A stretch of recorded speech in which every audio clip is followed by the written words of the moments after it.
you so much for coming out today. We appreciate it. Well, it's so nice to see all you guys. Happy to see other Vietnam veterans in the crowd. That'll keep me honest. I think most of us would think that right now in this country that things are pretty divided, kind of polarized.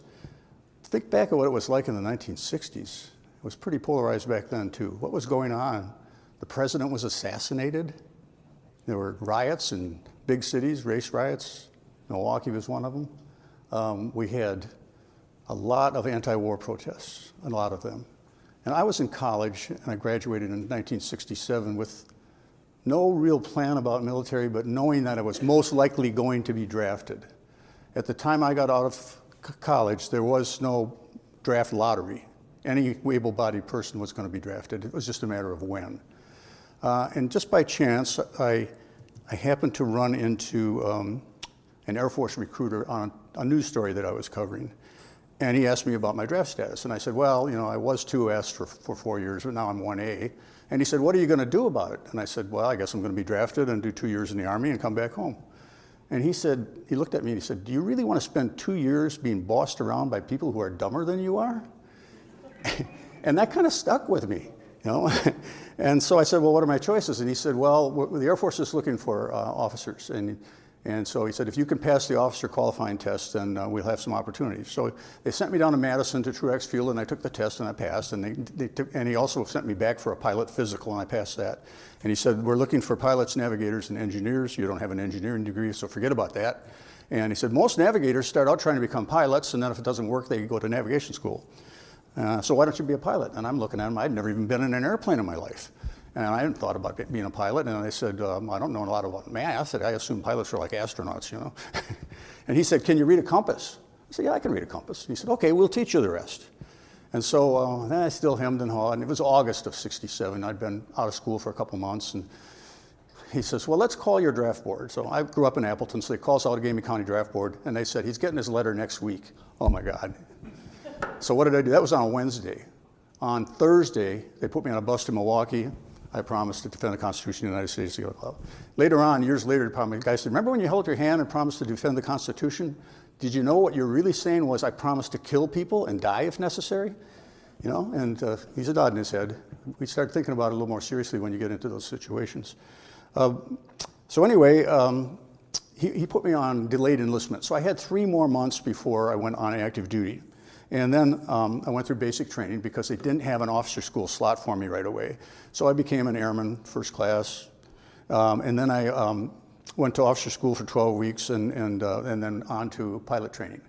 My pilot training assignment base was Williams Air Force Base in Chandler, Arizona. So I drove my car out to Williams Air Force Base, and I'm driving onto the base, and I'm looking at these high-speed jets in the traffic pattern. I'm thinking, there's no way.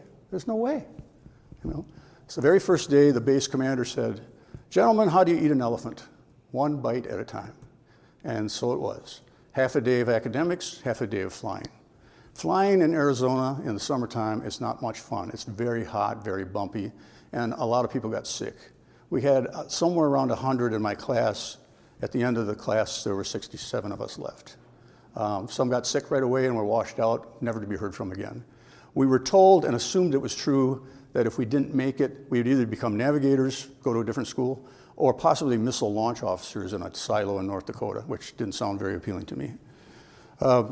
So one of the things that happened to me at Williams Air Force Base was, first of all, we flew small planes like little Cessnas for 30 hours, and then we had 90 hours in a Cessna T-37, which is a side-by-side training jet. And then we got into the really cool airplane, the T-38, which is a supersonic trainer that they're still using today. And my instructor in that T-38 was Major Joel Carpenter, who was one of the prisoners of war who was released by the North Vietnamese for propaganda purposes. And it's an amazing story. He was shot down in an F-4, captured, beaten, had his mustache torn out. He was put in the back of a truck and taken to the Hanoi Hilton, but the trip took about 2 weeks. And every time they came to a small village, he and his navigator from the back seat, they were taken out of the truck and paraded through the village, and they were being thrown with rocks at him and hitting him with sticks and stuff like that. He said the only kindness that he saw during that 2-week period was a little boy that brought food to him when he was tied up and locked into a cave at night. When he got to Hanoi, an interesting thing happened. They said they were going to give him humane treatment. And so he said whenever they started getting kind of tough in the interrogations, he'd say, what about your humane treatment? And they would back off. Well, it happened to be that he was captured just a short time after the first 3 prisoners were released. And so he got in his mind that they were treating him well because they were going to release him. And after about 6 months, they did release him on the condition that he never returned to Vietnam and that he tell the truth about his treatment. And so he would say, the truth is I was treated better than all the other prisoners because they wanted that to be the story. He never believed for a second that the other guys were getting the same kind of treatment because he knew they weren't. So it was an interesting guy to fly with. He was a very religious man. He said that when you're in solitary confinement, you meet God. So come to the end of the pilot training. It's 53-week school, and about a month before it ended, they called us all into a room and they had up a big blackboard and they had written down all the different airplane assignments available. And the number 1 guy in the class gets to pick first, and his name was Lee Nelly, and Lee wanted to be an airline pilot, so he asked for a C-141. And because he was number 1 in the class, he got his wish. We all wanted to be fighter pilots. Don't you all want to be fighter pilots? Right, absolutely. He's the best fighter pilot in the world. Don't believe me? Ask him. Anyway, there weren't any fighters except there was one. The number 2 guy picked the only fighter that was available, and it was an F-100, and they were phasing those out. And even before we graduated, they changed that assignment to an A-1, which is a World War II propeller-driven fighter. And then he flunked out of bombing school. So none of my classmates were fighter pilots, at least at first. Later on, those that stayed in did get the chance to do that. So they kind of went down the list of the most desirable airplanes. Well, we were flying the T-38, which is a blast to fly. It's a really, really cool airplane. And so there were T-38 instructor jobs. So a lot of the guys, I was ranked number 27. Guys ahead of me picked the T-38s and then the T-37s. There were a couple T-41s, but they were at the Air Force Academy, and the Air Force did not want me or anybody that became an officer in 90 days to teach kids that were going through 4 years to become an officer. So I didn't have that option.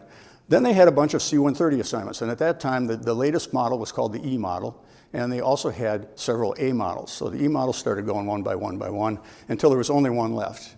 And there was a guy named Ron Bird who was sitting next to me, and Ron was number 26 in the class.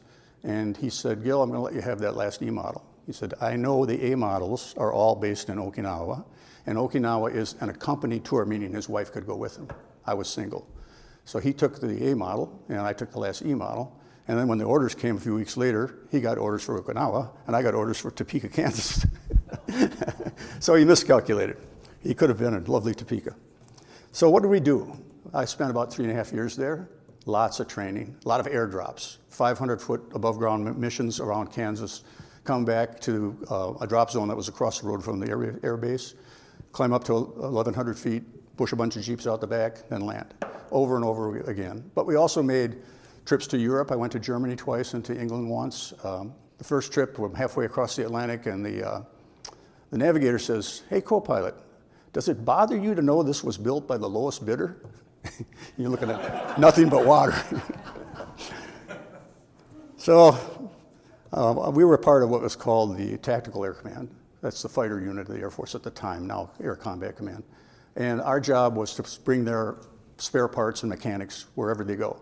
So we would have a great big canvas bag, and it would have cold weather gear and hot weather gear and everything you'd need to go anywhere in the world at the drop of a hat.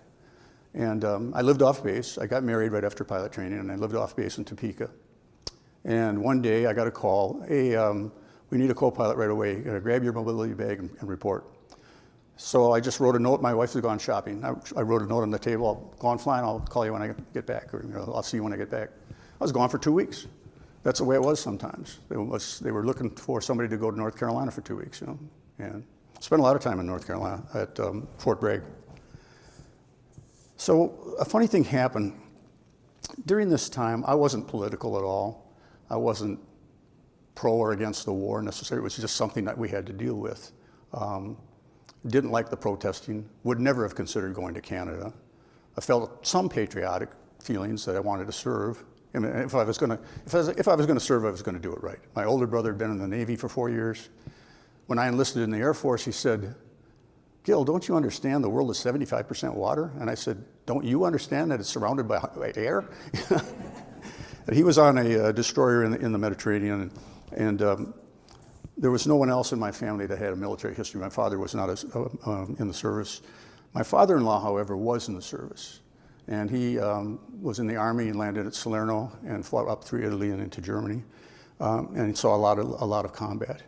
And so one of the things that, that he gave me, it's kind of interesting, these are my dog tags. And you'll notice there's a religious medal on these dog tags. Now, this is a Catholic medal. I happen to be Methodist. But I thought, it can't hurt. Maybe I'll get last rites. So you can hand them around if you want to look at them. You'll see it says my name and my service number, A positive Methodist. I'm not a particularly religious person, but the nice thing about having that medal was years went by and none of his kids had to serve and none of his grandkids had to serve. Now, my father-in-law passed away about 20 years ago, but I remember telling him one time, isn't it nice that I haven't had to hand that on to anybody else? And his response was, you know how to make an old man cry. So he was an interesting guy. We didn't get along when I first married his daughter, but he became very mellow in his old age, and we became pretty close. And you know, here's the funny thing that happened is because I'm Methodist and my wife is Catholic, and she's the oldest of 9 kids, he wasn't very happy about her marrying a guy that wasn't Catholic. You know, back in those days, that was pretty serious stuff. But over time, as things would happen, she had 8 brothers and sisters. There were some unplanned pregnancies. There was a divorce. These are all things that are far more serious than marrying a Methodist. And besides that, the fact that I was accepted into the military, and he also served in the Wisconsin Air National Guard, so he had a little bit of Air Force experience too. So all of a sudden, my standing kind of went up over the years. But the interesting thing that happened to me in Kansas was I was flying with a lot of guys that had been overseas. They'd been to the war. And I wasn't getting any sense from him that they had a horrible experience. In fact, it almost sounded pretty interesting. For one thing, you know, your job was to get things done. And so if you had to break some rules, like violate some weather minimums or something like that, you just did what you had to do to get the job done. And that's kind of appealing because we have a lot of rules for pilots here in the United States. And over there, we ignored a lot of rules because we had to take some chances. And these guys kind of impressed me as had a positive experience. And if you stop and think about it, going to war is perhaps one of the most amazing adventures any man can have. Another thing that happened back then was a movie. And I don't remember much about the movie except one scene. And the movie was Patton. And in the movie, George C. Scott, the actor, stands up on a stage wearing his general's uniform. There's a huge American flag behind him. And he says, and this is the line I remember, when your grandkids ask you what you did in the war, you don't want to have to tell them you shoveled shit in Louisiana. And so here I was training and training and training and training, thinking, what am I doing all this training for if I don't get to use it? You know, combat qualified, that's what they called it. Let's go see what it's all about. So in 1971, I volunteered to go over Southeast Asia. As it so happened, my wife was pregnant, and our son Matt was born 3 weeks before I left. She moved back to Fond du Lac, and I went off to, first of all, jungle survival school. Jungle survival school in the Philippines was pretty interesting. It was a couple of weeks learning how to find things to eat in the jungle, learning how to survive in the jungle, learning how to escape and evade the enemy. One of the things they had is a classroom that had the names of pilots that had been shot down and escaped and evaded the enemy. And the names were written high up on the wall all the way around the classroom. And there was one guy's name up there 3 times. I'm thinking, 3 times? Jeez, you know, wasn't once enough? But he went back, and he got shot down twice more, and he survived each time. So then from the Philippines, I had to go to my base in Taiwan. It was called CCK, which stands for Ching Chuan Kong. We just call it CCK, and it's in Taichung, Taiwan, which is about 2 to 3 hours train ride south of Taipei. So at this time, we weren't traveling as a group like modern units do. I was traveling by myself. I went to Taipei, spent the night, and then the next day, I faced this challenge of how to get to the train station when I don't speak Chinese and the taxi drivers don't speak English. So I had to imitate a train. So I'm going, and the guy says, oh, yeah, jump. So I get to the train station. Now I'm at the train station, everything's in Chinese. I've got some Taiwanese money. I go up to the counter, and I say to the guy, CCK, and I hand him some money, he takes the money, and he says, Taichung. And I said, CCK, and he says, Taichung, and he hands me this ticket that says Taichung on it. I think, oh, am I going to the right place? Because I didn't know at the time that's the city that the base was near.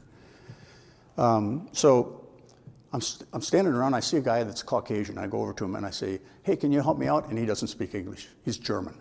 And I don't speak German. I can say ein Bier bitte, that's about it. So anyway, there was another guy that came with a camera, and I said, do you speak English? He said, of course I do.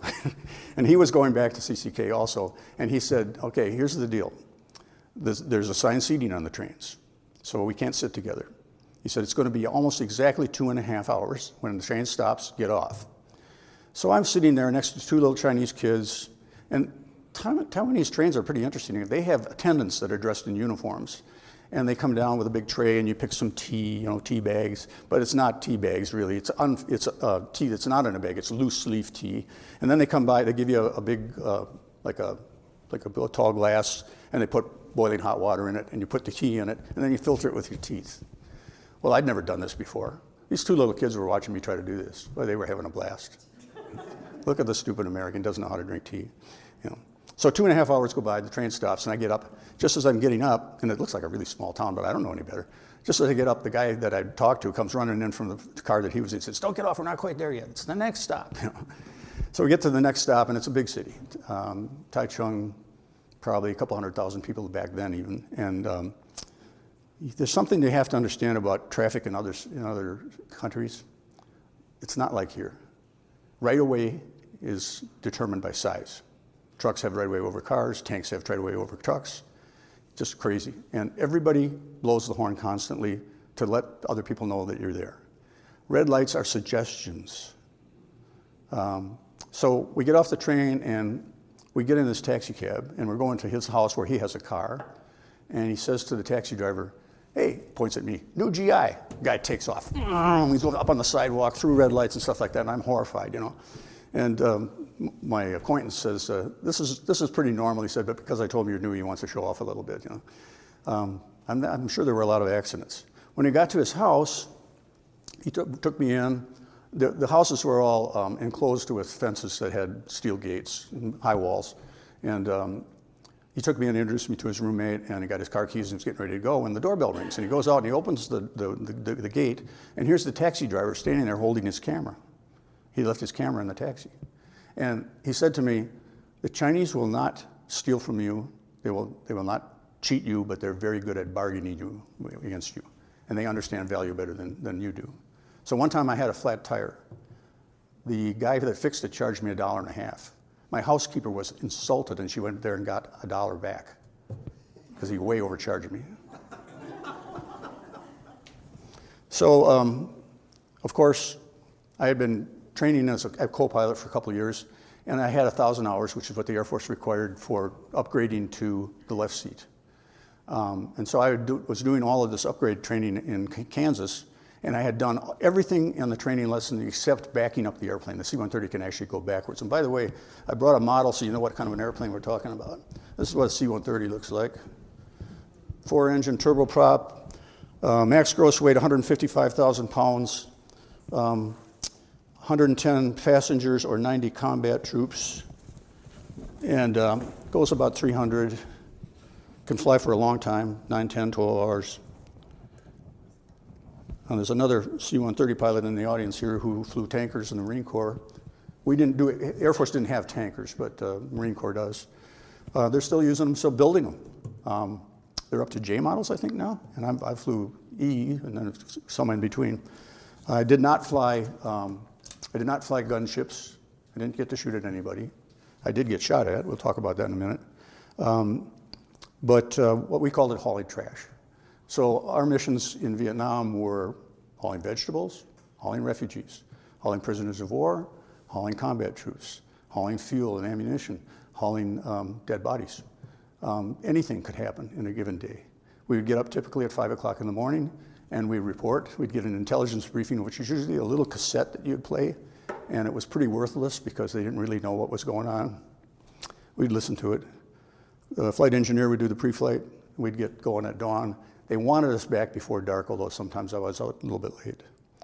My first assignment was flying with a guy that I knew pretty well. His name is Bruce Walker, and Bruce and I were classmates in officer training school. He was on his second tour.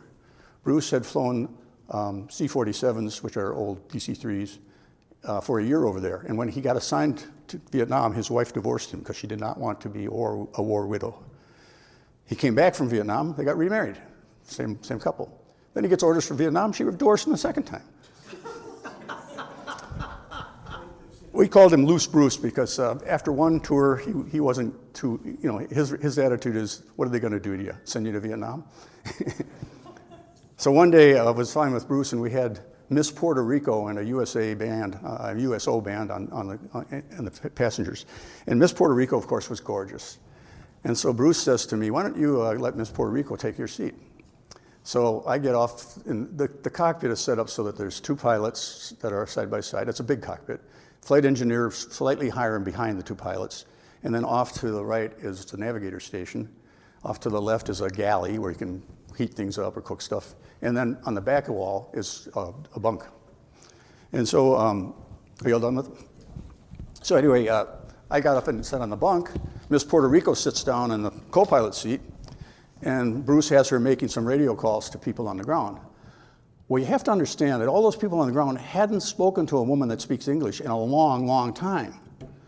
And once they found out that she was not only English speaking, she was also gorgeous, they're trying to coax us into the landing.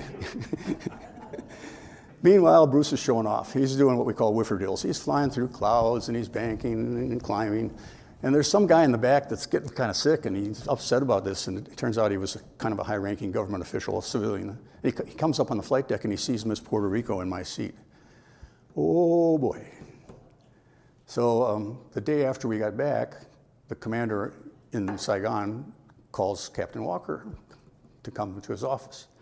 So Bruce, Loose Bruce, he gets a ride down to the flight line, and he's walking down the flight line, and here comes this lieutenant colonel, who's our forward operating location commander, and he says, why don't you get in, Captain? So Bruce climbs in. The colonel says, where's your hat? Oh, sir, you shouldn't wear a hat on the flight line. It could cause damage to an engine. He said, yeah, but how did you get here without one? I don't know, forgot. So typical military style, when you're called into the commander's office, you stand in front of his desk, you salute, you say, Captain so-and-so reporting, sir. Bruce just sits down and crosses his legs. Am I in trouble? Colonel's just steam coming out of his ears, just reads him the riot act, and Bruce just sits there and listens to it and finally says, what are you going to do, send me to Vietnam? Perfect answer. So in Vietnam, we had MPC, military payment certificates. They did not want us using American money because it's too easy to convert the actual dollars into black market activity. The government believed that with military payment certificates, they could periodically void them all, put out a new one, and you weren't supposed to have more than about $25 worth at any one time. If you did, you're going to lose whatever was over $25. I didn't save any MPC, but I did bring some currency things, and there's a little thing here. It says, at my time, 1972, $1 would get you 420 Vietnamese piastres. $1 would get you 40 new Taiwanese dollars, and $1 would get 20 baht, which is Thai money. I also had pesos from the Philippines. I don't think I ever had any Cambodian money. I was only there twice. And I had some yen from Japan. And we had wallets that had multiple pockets. Because we were flying internationally, we were allowed to carry currency from all the different areas, including, you'll see some of those in there. Don't ask me to explain what all of them are because there's nothing in English there. There are some Arabic numbers. You can pull out the currency. I have some coins too. It's pretty interesting, but we weren't supposed to spend any greenbacks in Vietnam, but we could have them. I mentioned Cambodia. We did go to Cambodia at a time when our government was telling us that we did not have anybody in Cambodia. And we knew we weren't supposed to tell people we were going there. So taking off from Tan Son Nhut Air Base in Saigon, sometimes the controller would say your destination. And I'd say, we can't tell you. And he'd say, understand, Phnom Penh is an open secret. Open secret. It was also, sometimes we'd say Channel 55, which was the navigation station there. We also had ration cards. I didn't really need one because when I went in Vietnam, I was usually there for 14 to 20 days, and then I was back in Taiwan. But they gave us ration cards, and everything was rationed. And what's really interesting to me was a lot of people don't know that we had allies. The Koreans, the South Koreans were fighting with us for us on our side. My first mission when I got there was to bring Australians from Vung Tau back to Benoit so they could fly home for the holidays. We had Australian troops there. And Vung Tau is made famous by the ABC series China Beach because it was a resort area on the South China Sea. But believe me, there weren't any beautiful women there, at least that I saw. So anyway, the Koreans were kind of interesting because on the first day of the month when you got a new ration card, it seemed like the Koreans would go to the base exchange and buy everything on the ration card. So they'd come out with cartons of cigarettes and big booze and stuff like that. I don't know what they were doing with it all. Maybe they were sending it back to Korea or something like that. Or maybe they found a way to sell it. But it was just amazing. And they were the toughest guys they were. They were so disciplined. I had a group of Korean soldiers on the airplane one time, and we did not want our passengers to have hand grenades because the Viet Cong were known to occasionally pull the pin on a hand grenade and put a paper cup over it and leave it behind. And then as the loadmaster's sweeping out the cargo compartment, it would go off. But these guys, they were so disciplined that I wasn't going to make any suggestions to them. It just, when their officer told them to do something, they were right on it. It was really impressive. Not true, unfortunately, of our American troops that really didn't want to be there and didn't have the discipline. So after I'd been there about 4 months, they started needing aircraft commanders in my squadron, and so I started training to move from the right seat to the left seat. I forgot to tell you, I had done all that training in Kansas, but when I arrived at my base at CCK, the guy that was checking me in said, "Are you a co-pilot or are you an aircraft commander?" And I said, "Well, I'm a co-pilot, but I've done all the training. Here's my training folder." And he dropped it in the wastebasket. And he said, "That's a TAC training folder. You're in PACAF now." So none of my training counted because it was a different command. Kind of disappointed, but in a way it worked out because I got to know Vietnam in the right seat with somebody that was very familiar with it and it was very, very educational. So then I was going to upgrade to the left seat, and it was going to take a month or so. So my wife comes over with our 5-month-old baby, and it was really interesting because I had a housekeeper who was probably in her mid-40s, Chinese woman, actually not Taiwanese, Chinese. She came over from the mainland. And she would take baby Matt with his blonde hair and blue eyes out into public, and there would be a swarm of people around him because all of their kids were dark hair, dark eyes. So to see a little blonde-haired kid was really, really cool for them. And poor Matt, he was the center of attention. Oh, he probably loved it. I don't know, but it's kind of funny. So I did get to spend some time with my wife, and as you'll learn later, that somehow she got pregnant. I don't know. So here's what happened. Now I'm training in the left seat. Not only am I qualifying in Taiwan, but I also have to have an instructor fly with me for the first couple flights in Vietnam. And we're going to a place called Kon Tum, which is in the Central Highlands, and was a very bad place to go because the Viet Cong occupied half of the airport. They didn't control the runway or the parking area. So our job was to get ammunition in there to support the friendlies, and we couldn't land there in the daytime. It was too dangerous. So we were dropping airdrops in the daytime, but I wasn't. I was technically not qualified for airdrops in Vietnam. But we were landing at night. So we got as far as Pleiku, which is only about 20 minutes from Kon Tum. We got this big load of ammunition in the back of the airplane. And there's another C-130 there that just came back. And he was scared. The pilot was scared. He said, "It's horrible." And he said, "We're not going back. We've got a prop leak on one of our engines," which is true. All of them leaked all the time. And he said, "So we're going back to Saigon." So we put on flak jackets and helmets, which is the first time I wore them in most of those missions were very routine missions. We almost never saw anything going on. So the instructor in the right seat says to me, "Let's be sure we don't do a go-around, because if we don't land on the first attempt, they'll know we're coming back and they'll be ready for us." So we get up there, and it's very dark. Can't see much of anything except street lights. The Army has what they call a GCA, ground controlled approach, which is a portable radar unit with a controller that's giving us directions to fly and altitudes to fly. He's telling us when we're on glide path and when we're on course. And we are dark. We have no lights on except very dim lights in the cockpit. I'm flying the airplane We're flying down final approach. And we get to 200 feet above the ground, and I can't see any runway out there. And I call for the landing lights. And the guy in the right seat turns on the landing lights, and right in front of me are tall buildings. And so I got to go around or I'm going to smash into those buildings. So I push the throttles forward, start climbing out, and I look off to the left, and about a half a block over there I see the runway, but it's very dimly lit. So we were off by about a half a block.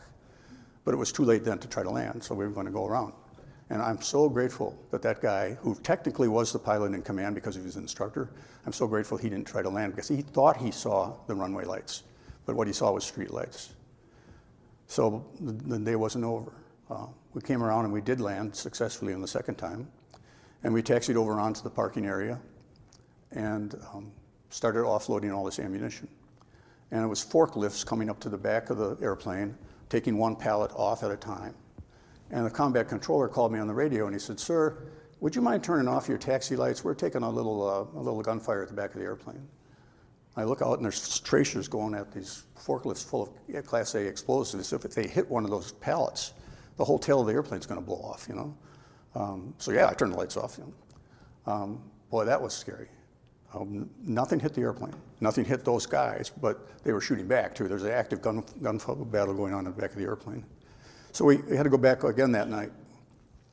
And the second time we did something that's called a combat offload, and that's where you try to get all the pallets off at the same time. It's a risky maneuver because if one gets jammed, you're going to be there for hours. But if it works, you're going to be in and out in no time. So we came in, we turned the airplane around, add a little power, unlock all of the locks that hold the pallets in with the ramp down, and they start sliding out, bing, bing, bing, bing, and then we were able to get out of the air right away. We were probably on the ground for 5 minutes or less. So at that time, my wife was back in Fond du Lac, and it took 5 days for a letter from Vietnam to get back to the U.S. And so I wrote to her, and I said, all I've been doing is going back and forth to Khartoum. And the day she got my letter, a C-130 was shot down in Khartoum. And chokes me up. It was the day she found out she was pregnant. And she sat there and waited for the chaplain to come and tell her. Then when nothing happened, she called my house in Taiwan where my roommate, Tim Phillips, answered the phone.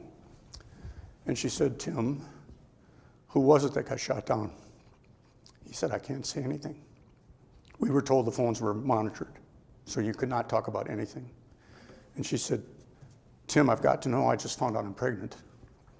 And he said, "I'll be happy to tell Gil when he gets here tomorrow."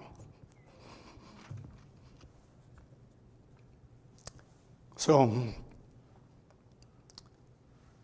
I knew the guy who was killed. I didn't know him well. He was in my squadron, the guy that was the aircraft commander. His name is Dick. And years passed, and I couldn't remember Dick's last name, and I felt this terrible survival guilt. He gave his life.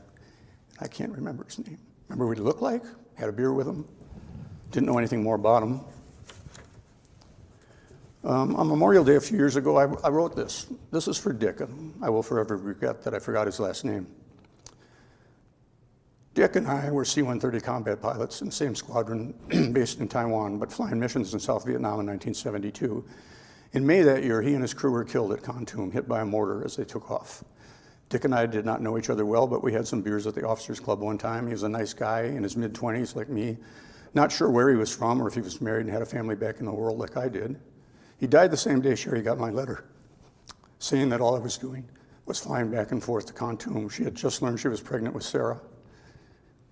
She saw the news about the C-130 shot down and waited for the Air Force chaplain to arrive to inform her of my death. It never came.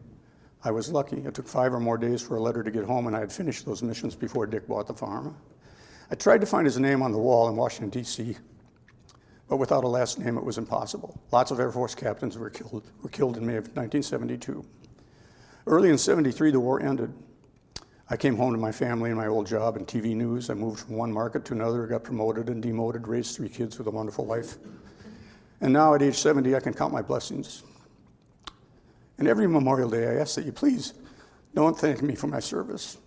We have a day for that in November. Instead, think of guys like Dick he didn't live long enough to become a veteran. After I posted that on Facebook, my nephew found the accident records.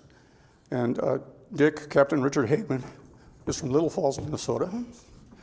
My daughter-in-law showed me a picture of his gravestone in Little Falls. He was single, thank goodness. But every Memorial Day, that's who I think of. All right, what else? Refugees, pretty interesting story. It's very hard for us to imagine what it was like to live in Vietnam when the people are fighting over your country and you don't necessarily care who wins as long as they stop killing people. So one day, we had a mission from Da Nang to Pleiku. And when we got to Da Nang, there were all these people waiting to get on our airplane, and they had all their worldly possessions with them. They had whatever they could carry in trunks and stuff like that. We didn't have room for any of that stuff. We could only take people, no possessions. The loadmaster had drawn his gun, telling them, get on board, leave that there. In order to haul refugees, we didn't rig seats. We had the ability to carry 110 people. Vietnamese people are quite small. On that day, I had 149 Vietnamese in the airplane, hanging onto straps across the floor and sitting on the floor. So we take off, and right as soon as we take off, we hear, loadmaster's going on oxygen, which means somebody has thrown up. And when somebody throws up, the smell gets everybody else sick. So now I've got 149 people vomiting in the back of the airplane. So we get them to Pleiku. They get off the airplane. The airplane's a mess. So we call the Army Fire Department. Can you come over and wash out our airplane? No, you don't have a fire danger. We're not coming. You don't have a fire hazard. So the loadmaster, smart guy, takes a can of hydraulic fluid and a screwdriver, and he pokes a hole in it and lets it go all over the floor, and he says, sir, we can't go anywhere. We have a fire hazard here. They came. They didn't like it, but they came. One time during that checkout period, I had to land on PSP, which is perforated steel plating. It's kind of like landing on a rug. It kind of rolls up under the weight of the airplane. And there was a small base just south of Pleiku where the Army had some of this runway made out of this steel plating. And we landed there, and talking to the guys on the ground, they said, are you guys coming back? And he said, yeah, I had to have 2 landings like that. So yeah, we'll be back in a little while. Can you bring us some beer? We haven't had any beer in weeks. So we went over to Queen Anne, and we got a case of beer, but it was warm. So we put it in the tail of the airplane and went up to like 22,000 feet so it would get nice and cold for them. So in the middle of the jungle, we give them a case of cold Budweiser. You know what they did? They gave us 2 fleece sleeping bags that they had no use for. The Army thought they needed fleece-lined sleeping bags in the jungle. It's crazy. All right, what else? Another thing that happened at Pleiku was we had just gotten in the airplane to take off, and I had a brand new loadmaster who was on his first combat mission. And I see this Vietnamese cargo plane land and park in front of me, and they open the back door in the ramp, and all these passengers start coming out and running like crazy for a building on the side of the ramp. And I said, Loadmaster, what's going on out there? I'd never see Vietnamese run, because usually they weren't really that interested in doing anything. So he said, we're getting some incoming, sir. And I look up and I see this little building disintegrate from a mortar. And I see these gunship helicopters taking off to go look for the bad guys. And I said to the loadmaster outside, get on board, we're going now. And I told the co-pilot, let's start all 4 and get out of here. Don't even bother, don't ask the tower, tell them we're leaving. So we took off and we're just kind of laughing because we got out of there before anything bad could happen. So those are the 2 times that came close to getting seen. I had 70 combat missions. I would say 67 or 68 of them were pretty routine. There were some exciting times. There were some difficult times to deal with. I had, when I became an aircraft commander, they assigned me a crew, and my co-pilot was a guy named Neil Knight, who went by the nickname Frog. Neil Knight looked like a frog. Neil Knight was kind of sloppy. He was from, I think, North Carolina. And I had a navigator named George Washington Carver Foxworth from South Carolina. There weren't very many black people in the Air Force and officers standing that day. He was one of the few black officers that I knew.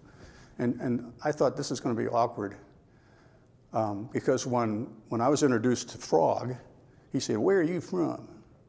And I said, I'm from Wisconsin. He said, Wisconsin? I ain't flying with no goddamn Yankee. And I said, that's fine, I'll do the flying and you can talk on the radio. But I thought, how's he going to get along with my black navigator? Turns out these guys understood each other perfectly. It was never an issue, never an issue. George was not a particularly good navigator, but we loved him. He was, typically when we would go into Vietnam, when we left Taiwan, they would give us a .38 revolver and some ammunition. And it's kind of useless because the other guys are using AK-47s, You can't even, I couldn't even hit the wall over there with a .38, And so we would put them in a box and lock it up and leave it in the airplane, We leave it under lock and key for the whole time we were there. But not George. George always wore his pistol, and he even got a bandolier of bullets that he wore. And I said, George, what are you going to do with that thing? Throw it at him? But the general belief was if we were shot down, we didn't want to be captured, and maybe we might want to take our own life. And that was something that you didn't dwell on, but it was an option that you kind of thought about because we knew how badly those prisoners were being treated. So I had this mission up to Wei-Fu-Bai, which is like right on the demilitarized zone, farthest northern part of South Vietnam. And on the way back, we were done for the day. We're on the way back, and we get a call from our command post in Saigon that says, we want you to stop in Da Nang and pick up 6 KIAs, KIA killed in action, right? Now, the way that we handled the flight duties was I would make the first takeoff and landing, and then Frog would make the next one, and I'd make the next one.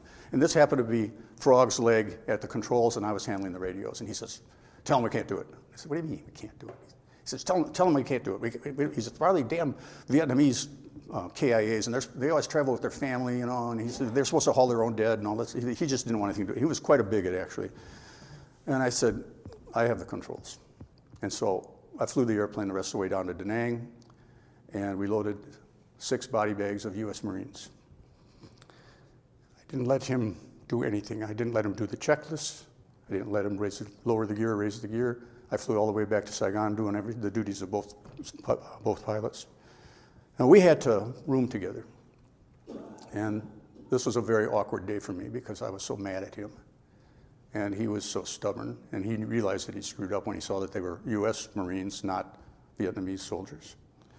But we did what we always did. We went back to our room, we changed into civilian clothes, and we went to the officers' club and had a beer.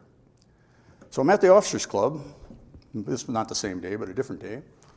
And I go to the men's room, and I'm doing my business, and this young Army lieutenant comes in. And he looks at me, and I'm wearing civilian clothes. And he says, you're in the Air Force, aren't you? I said, yes, I am. And he said, I thought so because you're wearing civvies. He said, I'm stationed up at Wei-Fu-Bai. He said, you got this beautiful officers club, you got great food, there's pretty women singing on the stage because they did have live music there. He said, man, he said, we have nothing up there. The streets aren't even paved. He says, the only sex is watching dogs do it. And I said, well, Lieutenant, you had a choice. I didn't have the heart to tell him that back in Taiwan, I had a 4-bedroom house with a full-time maid and a car, and I was roughing it. All right, a couple more quick stories. Food was not all that great in Vietnam. Never saw a French fry that wasn't soggy. But they had really good hot dogs at a place called Nakhon Phanom in northern Thailand. And to go from Da Nang to Nakhon Phanom, you'd go straight across Laos and the Ho Chi Minh Trail, and pretty close to the border. But we had total air superiority. We weren't too worried about things. So we decided in order to get those hot dogs, instead of going south and crossing to Cambodia where it's safer, we're going to go across Laos. So we're flying along, and all of a sudden we hear that an F-4 had been shot down. And they're talking on the emergency frequency, and we can monitor that all the time. His call sign was Nail 30, and his wingman was staying close, saw where the airplane crashed, could see that the pilot was out and was making his way along a ridge, but he could also see that the North Vietnamese Army was close to him and closing in on him. And so the wingman was running low on fuel, he had to go back, couldn't stay there until the rescue guys got there, and he was mad. He wanted to see the Jolly Green Giant or the A-1s or the Sandys, the rescue planes, and they weren't there yet. And the next day, on the same area, we heard something that's kind of bone-chilling. It's beeper, beeper, come up voice. So what they were doing was the Vietnamese had captured this guy, but they had his emergency radio. And the radio has a voice capability, and it also has a beeper sound.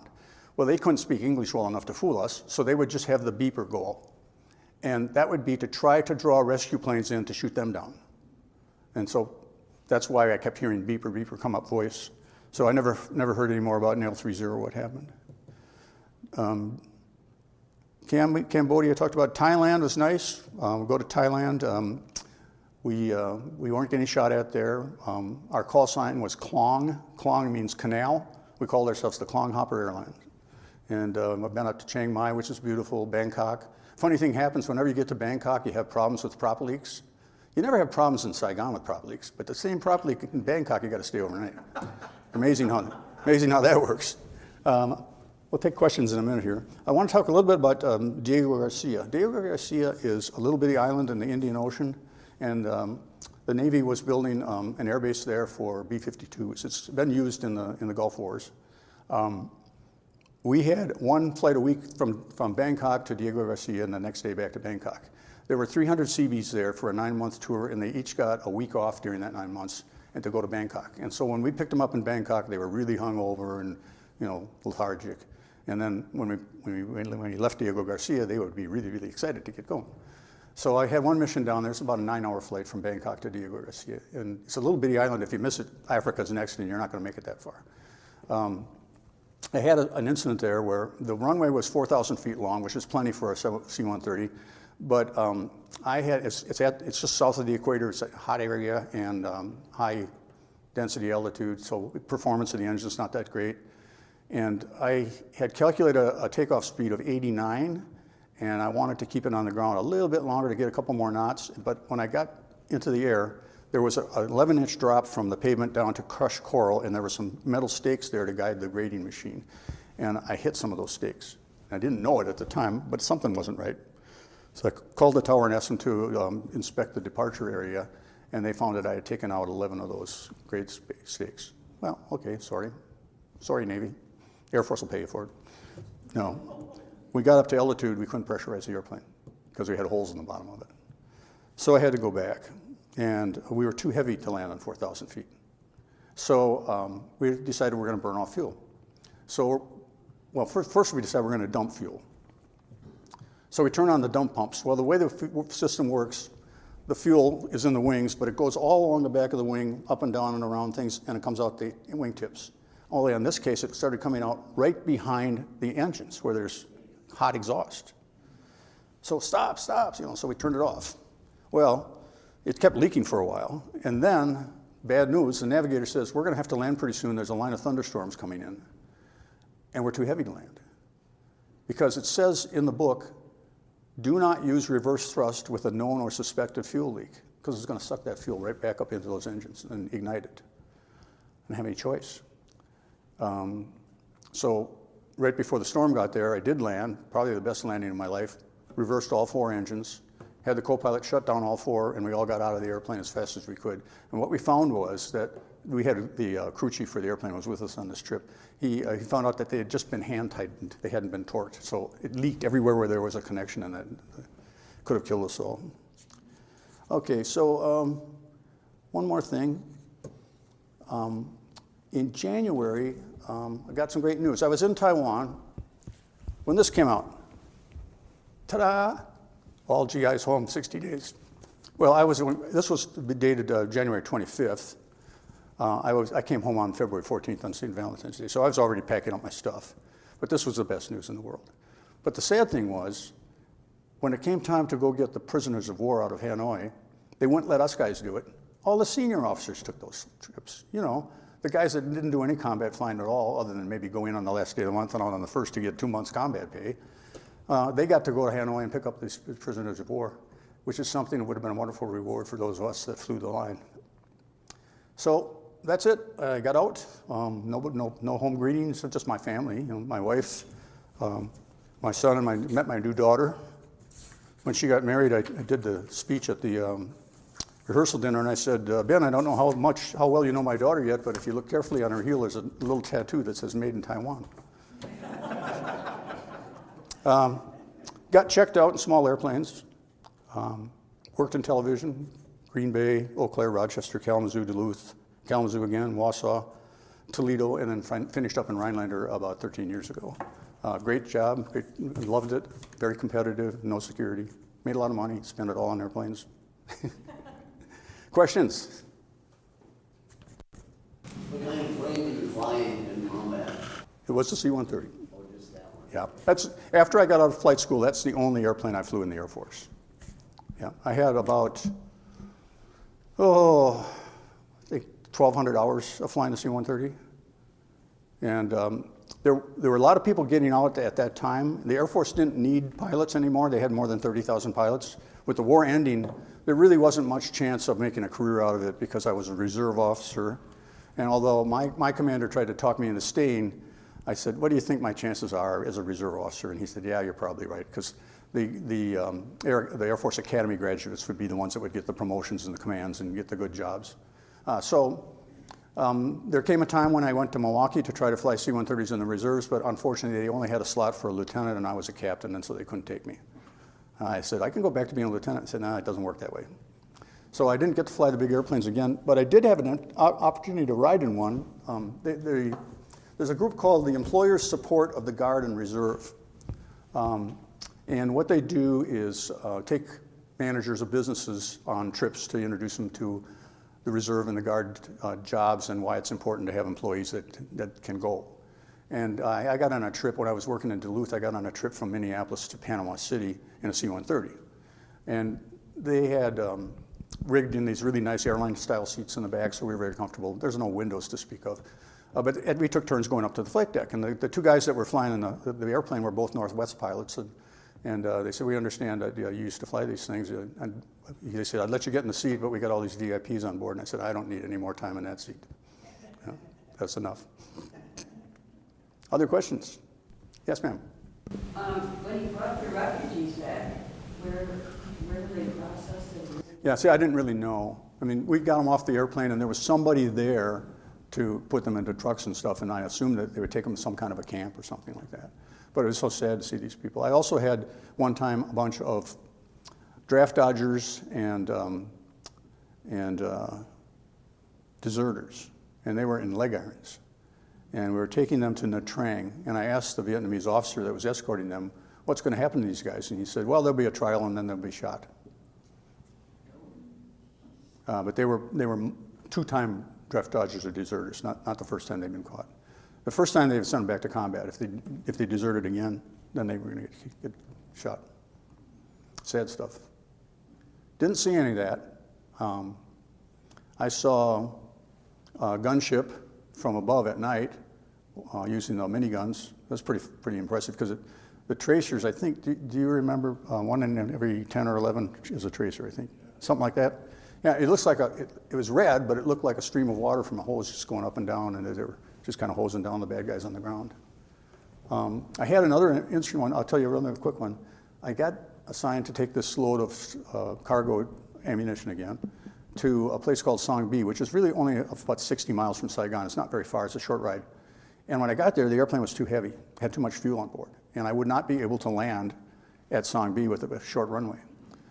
So I said, I can't take this mission. And this lieutenant colonel comes out in a pickup truck, and he says to me, what's wrong? And I said, it's too heavy, I can't land. And he said, why don't you just dump fuel? And I said, well, let me make sure I understand you, sir. You want me to take a perfectly good airplane off and do an emergency procedure? And he started thinking about it. They got me a different airplane. So we get up to Song Bi, and there's a forward air controller in a small airplane, and he says, well, we haven't seen any activity in the last 4 days. Pretty sure it's still in friendly hands. But try not to spend much time there because the bad guys are up on this, every mountain seems to be called the same thing, Monkey Mountain, and they've got the runway zeroed in with mortars. So we landed and we turned around and got the cargo out and took off again. And the runway was in horrible shape with big potholes from mortars and hitting it. And the forward air controller says, are you guys coming back again? And I said, yeah, one more time. He said, well, next time you better be a little bit faster. You were on the ground for 3 minutes. They could have got you that time. So next time we did it even faster, about a minute and a half, and we got out of there. From the time we touched down to the time we left it off again. But that's moving the whole time and waiting for that mortar to come. You know. Didn't happen, unfortunately. Didn't happen. Yes, ma'am. I can't remember the years, but was it 75. 75, okay. Now all the pictures, you know, them. Yeah, that was a bad time for me. I felt really bad for the South Vietnamese people, all the people that helped us. Fortunately, we did get a lot of them out. At the time I was in the service, I didn't know anything about the Hmong population that we have here now.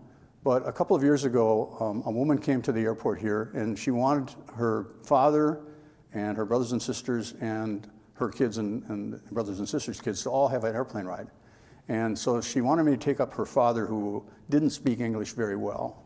And I always remember this because he was sitting in the right seat with me, and then one of his sons and a young kid were in the back. And they were going to translate if necessary. And so this guy, his English wasn't that bad. He said the last time he was in a small plane was in 1972 in Laos. And I said, well, I was there too, and they're not shooting at us anymore. Fun times. And then his son says, thank you for all you did for my people. And I said, well, I'm sorry to admit this, but I really didn't know about your people until I got out back here. And now, of course, it's quite a story. Anything else? No? Well, thanks for your attention. I appreciate it very much.